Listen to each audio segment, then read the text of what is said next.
दो भाइयों की लड़ाई। जज मेहता हमेशा की तरह वक्त पर कोर्ट पहुंच गए थे और अपने सामने पड़े ढेर सारे केस की फाइल देखकर हमेशा की तरह उनका मन उदास हो गया था। जब से वे जज बने थे उन्होंने हजारों केस की सुनवाई की थी और इन सब में मारामारी, धन दौलत, जमीन के लिए लड़ाई, स्त्रियों के लिए लड़ाई, चोरी चकारी, लूटपाट, इन सब के अलावा और कुछ खास नहीं होता था। अपने रूटीन के हिसाब से उन्होंने अपने सामने पड़ी फाइलों को चेक करना शुरू किया। दूसरी फाइल उन्होंने उठाई ही थी और उस पर उनकी नजरें टिक गई। उन्हें यह केस बाकी सबसे अलग और खास लगा। उन्होंने इस फाइल को पूरा पढ़ डाला। यह केस एक छोटे भाई ने अपने बड़े भाई पर किया था और केस करने का कारण था मां की कस्टडी पाना।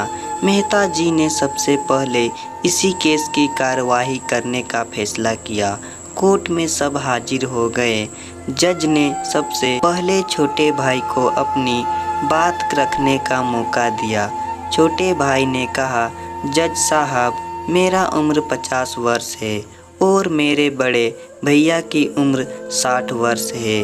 हमारी माँ जो 90 साल की है वह बड़े भाई के साथ ही रहती है, लेकिन अब मैं चाहता हूँ कि माँ बाकी के बचे वर्ष मेरे साथ रहकर बिताए। माँ की सेवा करने का मौका अब मुझे मिलना चाहिए।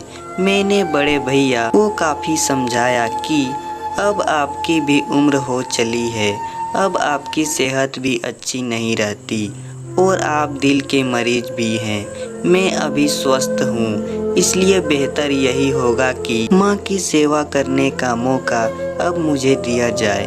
वैसे भी माँ पिछले 40 वर्षों से उनके साथ ही तो रह रही है। क्या मेरा हक नहीं बनता कि माँ मेरे साथ भी रहे?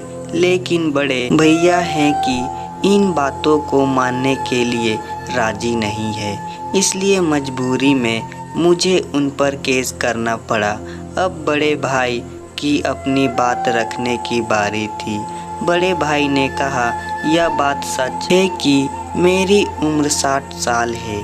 यह बात भी सच है कि अब मेरे सेहत पहले जैसी नहीं रही, लेकिन उतना ही सच यह भी है कि मैं सिर्फ जिंदा रह पा रहा हूँ तो इसलिए क्योंकि मेरी माँ मेरे पास है। चाहे मेरी सेहत कितनी भी खराब हो, चाहे मेरी ज़िंदगी नर्क जैसी हो, लेकिन मेरी माँ मेरे पास होने की वजह से वही तकलीफ़ों भरी ज़िंदगी स्वर्ग जैसी बन जाती है।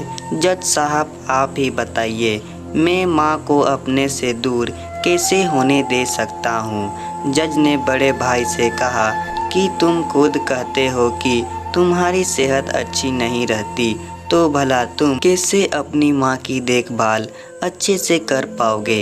यह भी तो सोचो। बड़े भाई ने कहा, मैं अपनी माँ के बड़े अच्छे से देखभाल करता हूँ। आप माँ से भी पूछ सकते हैं और अगर वह खुद कहे कि उन्हें मेरे साथ नहीं रहना तो आप बेशक उन्हें मेरे भाई के साथ भेज दीजिए। जज को यह बात ठीक लगी और उन्होंने माँ को अदालत में बुलाने का फैसला किया। 90 साल की बूढ़ी माँ बड़ी ही कमज़ोर थी। वह जैसे तैसे व्हीलचेयर से अदालत में आई। जज साहब ने उससे उनका फैसला पूछा तो माँ ने कहा कि मेरे लिए दोनों ही बच्चे समान हैं। वे किसी एक का पक्ष लेकर दूसरे को नाराज नहीं कर सकती। आप तो जज हैं, आप तो ऐसे फैसले हमेशा लेते हैं। आप जो भी फैसला लेंगे वह मेरे लिए आखिरी फैसला होगा और मैं चुपचाप उसे मान लूँगी। जज साहब बहुत परेशान हो गए। उन्होंने अपनी पूरी ज़िंदगी में ऐसा अनोखा केस कभी नहीं देखा था। हमेशा दो भाई अपने माता पिता को एक दूसरे पर थोपते, एक कहता तुम रखो तो दूसरा कहता तुम ही रखो। जज का आश्चर्य तब और भी ज़्यादा बढ़ गया जब उन्हें पता चला कि माँ के पास दोनों बेटों को वसीयत में देने के लिए फूटी कौड़ी भी नहीं थी। बड़े सोचने विचारने के बाद जज ने फैसला किया कि माँ को अब छोटे भाई को सौंप देना चाहिए। यह फैसला सुनते ही बड़ा भाई जमीन पर बैठ गया और फूट फूट कर रोने लगा। उसे रोता देख कोर्ट में हाजिर सभी के साथ जज की भी आंखों में आंसू बह निकले। दोस्तों, अपने भाई भाई की लड़ाई बहुत देखी होगी, लेकिन जैसे इन दोनों भाइयों ने अपनी माँ के लिए लड़ाई की, वैसे अनोखी लड़ाई कभी नहीं देखी होगी। इस कहानी से और इन दोनों भाइयों से हमें सीखना चाहिए कि अपने माँ बाप का कर्ज कैसे उतारा जाता है और माँ बाप की सेवा कैसे निस्वार्थ भाव से की जाती है। तो दोस्तों, कहानी पसंद आए तो वीडियो को लाइक करें और साथ ही साथ चैनल को सब्सक्राइब भी कर दें।